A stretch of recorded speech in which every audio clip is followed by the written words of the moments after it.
आप धर्म आंगन में आए, मैं आपका स्वागत करती हूँ। आज नवपद ओले का चौथा दिन है।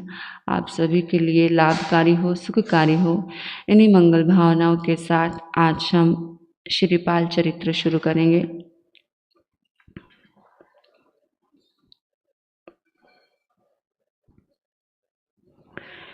सौतन को सदा सगी बहन से भी अधिक मान देना, पति को भोजन करवाकर बाद में स्वयं खाना, दास दासी पशु आदि के बराबर रात दिन संभाल करना, देवगुरु धर्म के प्रति श्रद्धा भक्ति रखना, सुपात्र दान देने में कभी पीछे मत हटना।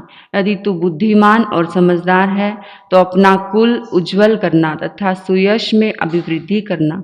इस प्रकार की शिक्षा पुत्री को दी। जामाता को रत्न वैभव आदि सामग्री देकर राजा ने विदा करते हुए कहा, अच्छा फिर यात्रा मंगलमय हो। इस प्रकार जहाज में उन दोनों को बैठाकर वे अपने स्वस्थान लौट आए।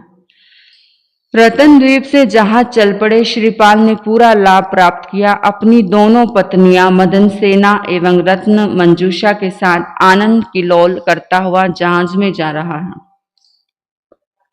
एक दिन श्रीपाल ने नई पत्नी अर्थात रत्न मंजूषा से पूछा कि तेरे पिता ने मेरे साथ तेरा क्यों कर दिया, जबकि मैं ठहरा एक परदेशी। पत्नी ने कहा कि मेरे पिता ने जो भी किया है राजन सोच समझकर किया है। हमने उसी को श्रेष्ठ माना और सिर आंखों पर बैठा लिया, चाहे फिर वह गरीब दुखी कुष्ठी या विदेशी हो, स्वरूप अथवा कुरूप हो। पिता ने जिसके साथ हमारा ब्याह कर दिया वही हमारा मन वचन काय से पतिदेव है और मैं उसी को कामदेव तुल्य मानती हूँ। श्रीपाल ने कहा कि सुनो रत्न मंजूषा, मैं तुम्हें अपना रहस्य बताता हूँ। 1 करोड़ सबूतों का मैं नेता हूँ। महान राज्य चंपापुरी मेरी राजधानी है। वीर दमन मेरे पिता थे। कमल प्रभा मेरी पूज्य माता और मैना सुंदरी मेरी रानी है। संयोगवश प्रिय इधर आना हुआ। धवल सेठ मेरे धर्म पिता हैं। तुम मन में किसी प्रकार की शंका मत रखना। रत्न मंजूषा ने यह सुनकर कहा कि अहो मेरे भाग्य कितने अच्छे हैं कि आप जैसे शूरवीर तेजोमय दीप्त पुरुष रत्न मुझे मिले।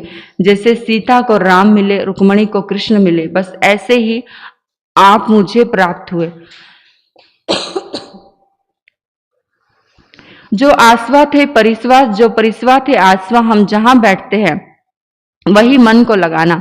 धर्म स्थान पर कर्म को नहीं लाना और कर्म स्थान पर भाव में धर्म के साथ मत लगाना, तो जिंदगी में कभी पछताना नहीं पड़ता। यह भाव सुधर गया तो आगे के भाव में फिर कभी नरक जाने योग्य कार्य हम नहीं कर पाएंगे। प्रत्येक क्षण को जानकर ही समुचित निर्णय लेना, यह एक राजा का गुण होता है।